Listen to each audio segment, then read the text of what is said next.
E Deus disse: faça-se a luz. E a luz se fez. E a partir daí, desse feixe de luz, são criadas as 10 sefirot, que emanam de forma sucessiva e em ordem específica, e através delas, pela vontade de Deus, Ele limita sua luz e se manifesta com qualidades específicas para que as suas criaturas consigam absorver e aprender, e assim poder se aproximar do Criador.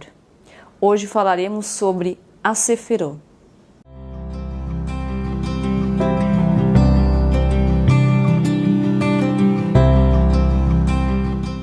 Existem vários motivos por que elas se chamam Sefirot. No português, elas podem ser traduzidas como emanações ou contagens. Mas calma, porque a gente tem bastante coisa ainda para falar. Podemos encontrar fundamentos na Torá ou na Bíblia, quando a gente lê em Êxodo 24, versículo 10. Pega lá na sua Bíblia. Eles viram o Deus de Israel. Debaixo de seus pés havia um pavimento de safira, tão pura quanto o próprio céu.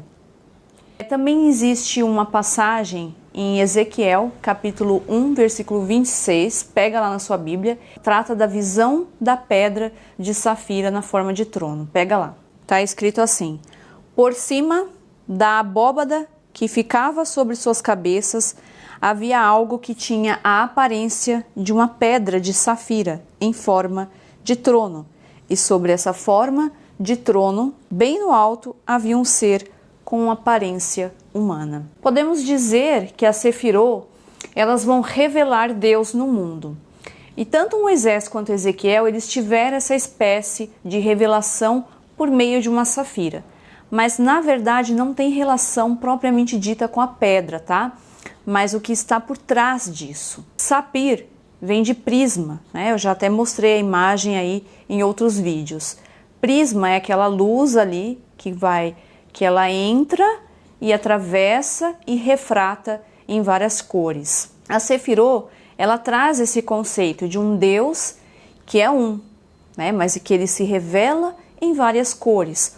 Ou seja, ele se manifesta através de diversos atributos, como a bondade e a bravura.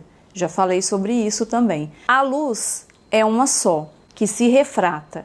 E assim Deus, ele influencia a sua criação. O Bahir, que é um livro muito antigo de Kabbalah, ele traz que a ideia da Sefirot, ela está baseada ali nos salmos que dizem que os céus contam a honra e a glória de Deus. Esse nome Sefirot, ele também vem de mispar, que no hebraico significa números ou contagens, tá?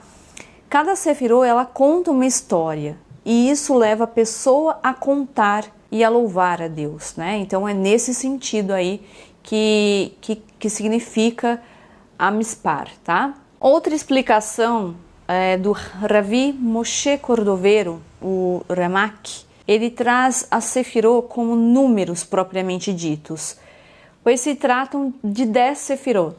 Então, segundo o Zohar, que é outro livro aí de Kabbalah, diz assim: Deus deu forma e conteúdo à sua criação através das 10 Sefirot. Toda a realidade, tanto espiritual quanto material, é criada por meio destas que são vistas como forças fundamentais, recipientes da atividade de Deus. As Sefirot são canais através dos quais a energia divina flui, criando assim uma corrente espiritual que liga e vivifica todas as coisas, impregnando-as da essência divina. No nosso mundo, a luz ela está mais afastada ali da fonte divina, né? Portanto, Deus ele está mais escondido de nós, né? E é por isso que esse mundo ele é espiritualmente inferior aos outros, né? Eu até já falei sobre isso no módulo dos Olamot.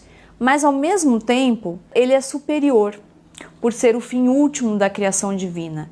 Nele, o homem, que é a única criatura que tem o livre-arbítrio, ele pode afetar por meio aí de suas ações, né?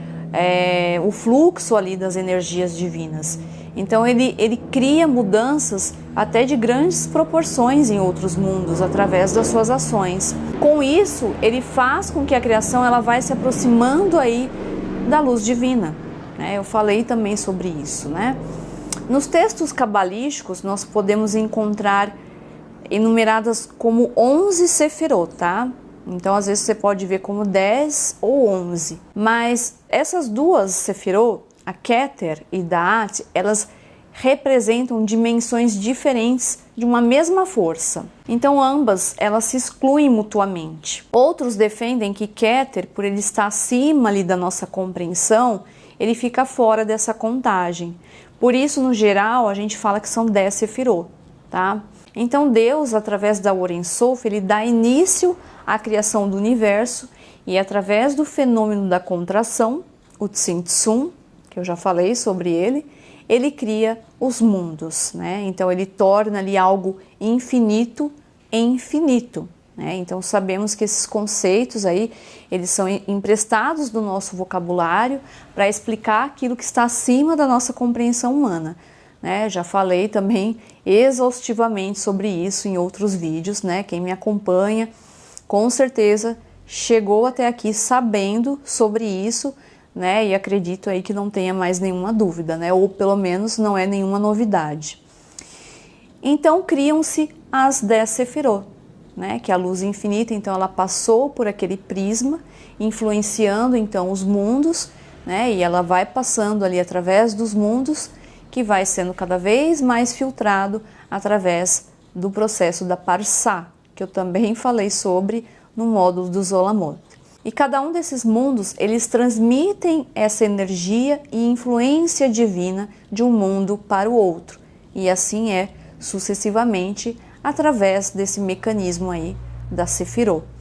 Então essas 10 Sefirot, elas são responsáveis por passar essa influência. As Sefirot, elas parecem estar envolvidas num mistério, né, de difícil compreensão, já que além de serem puramente espirituais, elas possuem inúmeros e complexos níveis ali de significados, né, inúmeras interpretações e tal. Podemos até vislumbrar como elas agem, mas somente alguns sábios espiritualmente elevados, verdadeiros aí mestres da Torá, chegaram a compreender a sua essência e os seus segredos, né? Por que então a gente tem que estudar ou se preocupar com esse assunto tão indecifrável, né? Porque como escreveu Rabi Moisés de Leon, ele disse o seguinte: as Sefirot são o segredo da existência e de nós mesmos, o segredo de como nos aperfeiçoamos, aperfeiçoando ao mesmo tempo o mundo à nossa volta. Muito legal, né? Então, o que é uma Sefirá? Cada Sefirá é um modo ou um poder específico ali no qual Deus ele governa e sustenta o universo.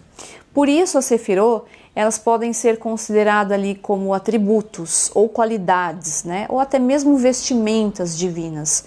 Então, quando a gente pede a Deus, por exemplo, que Ele use para a gente da sua bondade absoluta e nos abençoe com a sua abundância, nós estamos pedindo para que Ele se revele através do atributo da Sefirá de Hesed, por exemplo. Podemos dizer que as Sefirot, elas são uma espécie de uma matéria-prima ali do universo, né? Um código genético da criação.